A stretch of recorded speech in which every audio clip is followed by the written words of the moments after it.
El Manicomio. Bienvenido, José Miguel Portillo. Un gusto tenerte nuevamente en cabina. ¿Cómo estás? Amén, gloria a Dios. Gracias por la invitación, gracias por haberme considerado. Un privilegio y un honor poder ser el primero que estrene el programa. Y pues para mí un privilegio poder estar aquí donde empecé. En realidad mucha gente tal vez no lo sepa, o mucha gente que me conoce actualmente no sabe que esta radio fue la que me dio la primera oportunidad para yo poder expresar mis ideas, para yo poder sacar a flote un talento que el Señor me había dado y que posiblemente muchos dirán en qué lo usaba, ¿verdad? ¿En qué usabas tu talento? Pero claro. ¿Aquellos tiempos que vos trabajabas acá, te gustaba esta canción? Era mi música predilecta. Bueno, esa canción no. En realidad no era mi música preferida. Muchos creerían de que uno era amante del reggaetón, del dembow, pero casi ninguno. En el tiempo que nosotros empezamos, yo empecé en el año 2004, 17 de septiembre, para ser más exactos. Se me dio la oportunidad en un programa que era nocturno, que era Cuentos de la Cripta. Correcto. Era Don Cacho. Estábamos con Cristian Delgado y su servidor aquí, que pues aquí estoy poniendo el pecho, ¿va? Como los hombres. Claro. Cristian Delgado es el primero que me da el chance a mí para poder salir a flote. Bueno, eso tío, eso con algo así quería comenzar. Sí. ¿Él te metió a la radio?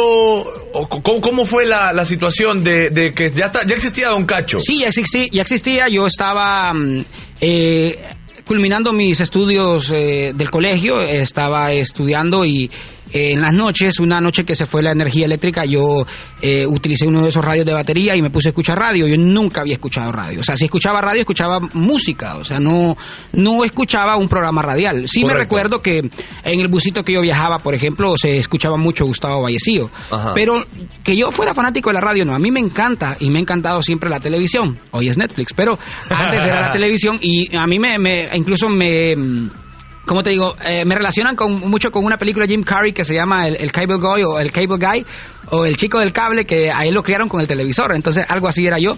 Y pues en ese momento agarré un radio y escuché este programa que era de contar historias de terror y a mí me gustaba mucho la narrativa. Entonces empecé a llamar a la radio, empecé a que los recibos de teléfono de mi casa se excedieran más de lo normal, porque yo vivo en Choloma. Entonces las llamadas de San Pedro Sula a Choloma con Hondutel en aquel entonces tenían su valor, era como un lempira al minuto. Entonces en aquel entonces, no sé actualmente si bajaron la tarifa o no, me imagino que sí, por los celulares, pero era bien complicado. Fueron en esta, por ejemplo, esta ya es cuando vos estabas acá. 5, 4, esas son las primeras. Sí. Esta historia toma lugar. Era Cachito. Ese fue el primer apodo que se me clavó aquí en la radio, el primer personaje. Ok, vos escuchando la radio, de repente, ¿cómo que te dio por hablar, pues? No, me gustó la dinámica, me gustaba la narrativa de historias, de terror.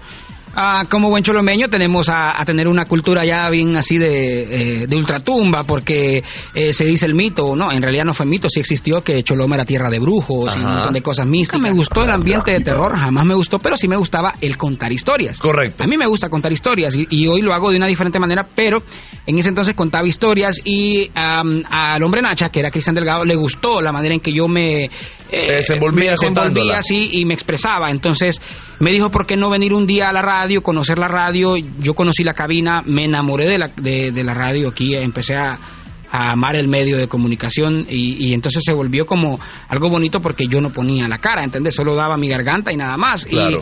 Y me gustó mucho, me dio la oportunidad entonces el hombre Nacha, empezamos en la noche y ya después, con el pasar de los meses, Luis Matute vio un potencial en mí también. Ninguno de los que estuve mencionando ya está acá. Pero cuando estabas con Nacha todavía no trabajabas. Trabajaba 2 horas, de 9 a 11 de la noche. Okay. Estuve pasando un momento difícil de mi vida en ese entonces. Ya era 2004, empezó el 2005, todavía trabajaba en los turnos de la noche y como a eso de marzo del 2005 mi mamá sufre un atentado donde le disparan en una pierna, casi pierde su pierna, pero por la mano sanadora del Señor ella está como si nada.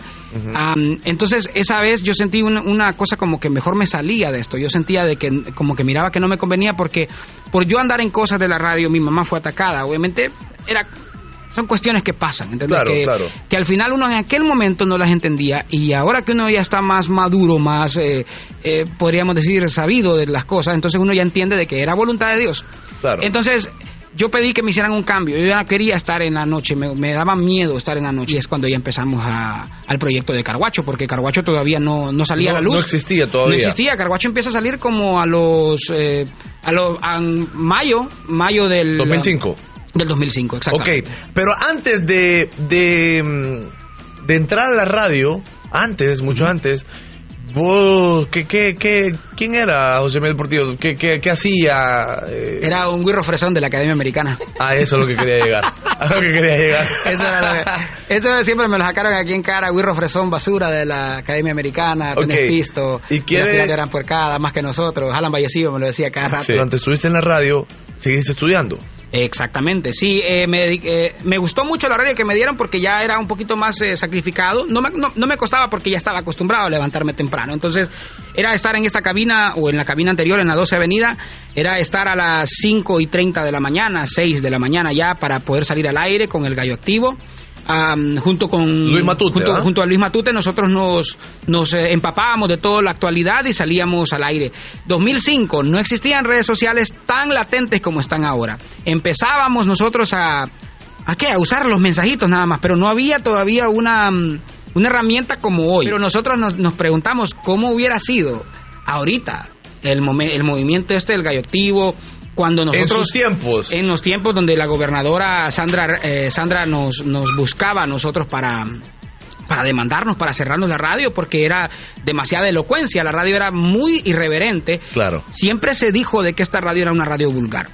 A mí me dolía eso cuando lo decían, porque nosotros tratábamos de que no pareciera vulgar. No nos importaba decirle algo a alguien. Correcto. O sea, no escatimábamos a la hora de decirlo, pero nunca utilizábamos una mala palabra o usábamos mucho el doble sentido, eso sí es cierto. Pero que a mí se me saliera una mala palabra al aire, o que a alguno de nosotros se nos saliera una mala palabra al aire, era un pecado capital. Claro. Me preguntan a mí, entonces vos no eras malcriado. No, nada que ver, era súper malcriado. Bastante malcriado. Sí, es cierto. Hay videos que me apenan, me avergüenzan, porque en YouTube hay videos donde yo salgo diciendo que de 10 palabras que digo, 11 son malas palabras. Sí.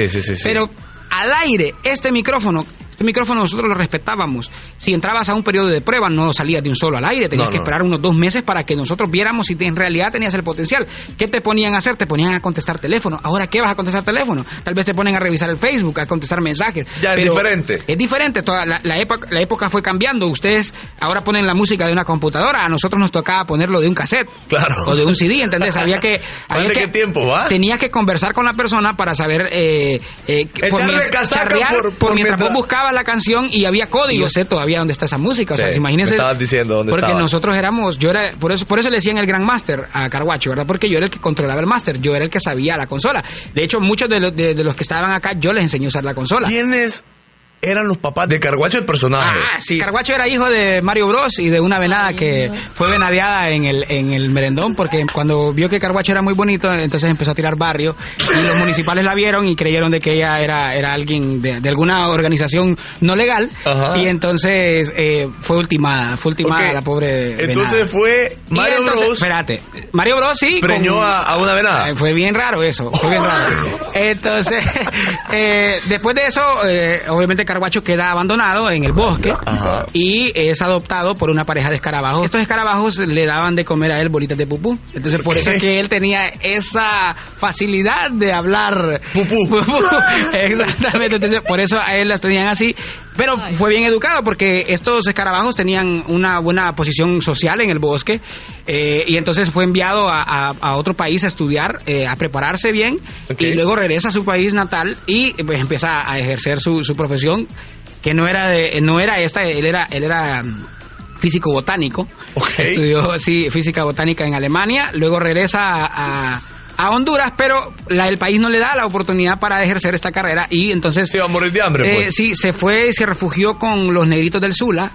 Y ahí lutan zapatos. Sí, con los que lutan zapatos, pero más con los negritos del Sula, más agarró para el lado de la panadería. De ahí, no de...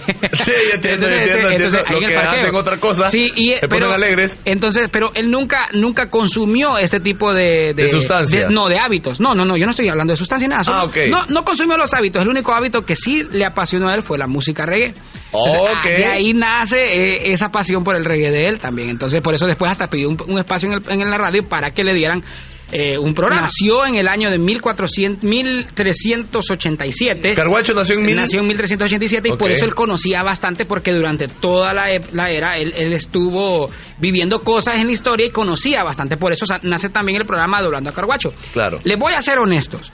Cuando se creó el personaje se creó con fines educativos. Oigan bien. O sea, cómo todo se tergiversó y se volvió algo que nada que ver. El personaje se hizo con fines educativos porque queríamos tener un segmento donde la persona pusiera a prueba su conocimiento cultural. Uh-huh. Sin embargo, no funcionó así. Creo que estábamos demasiado adelantados para nuestro tiempo en aquel entonces. Entonces, siento yo que no se nos tomó la idea bien y entonces todo empezó a funcionar como una chabacanería. Entonces ya no era el propósito del personaje y quedó así. Claro.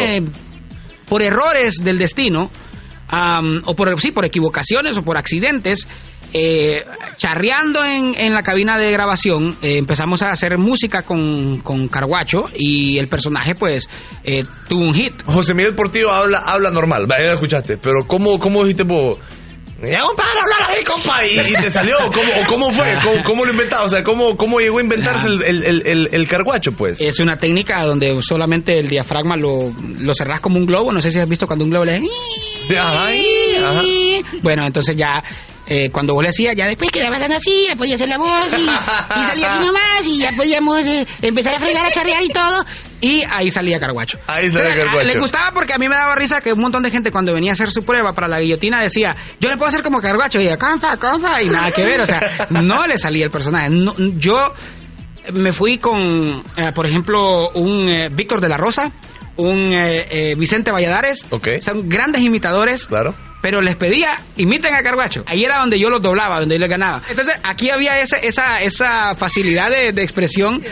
Pero a nosotros, con Luis Matute, me acuerdo que estábamos molestando a una muchacha que era la recepcionista de aquí. Ajá. Y nosotros la hermana de Cristian, chica. No, era otra chava que se llama, si no me equivoco, Alejandra. En aquel entonces, va. Entonces nosotros le decíamos la chica sexy. Nosotros la molestábamos, le decíamos, hey, qué sexy viniste hoy, va. Entonces, así era el molestar y empezamos a grabar esta canción, Chica Sexy. Chica Sexy. Y esa fue la primera, José Miguel. Esa fue la primera canción y la gente... ¡Chica Sexy! Entonces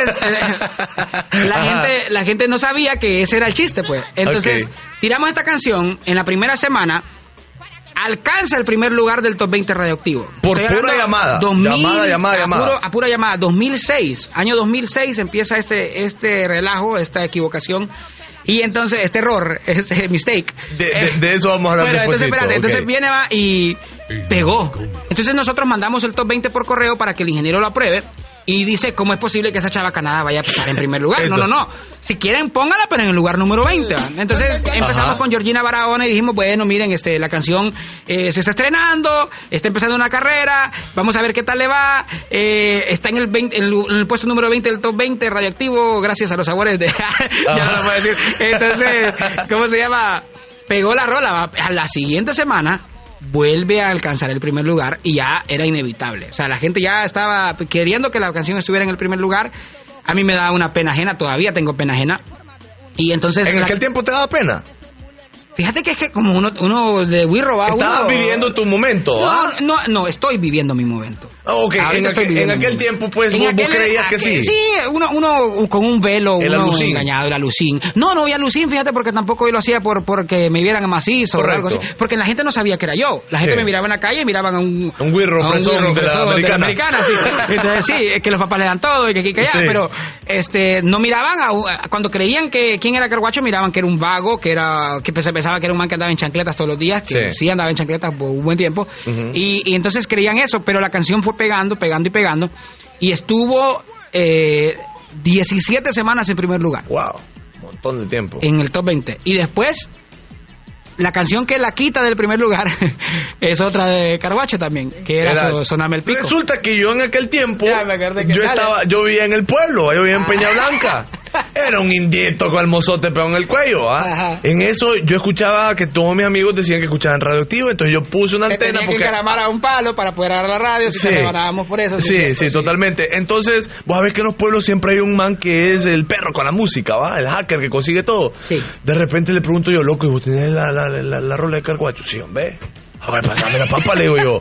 No, te la vendo. ¿Cómo? No, te la vendo. Me la vendí. Va, nunca vendí mi música.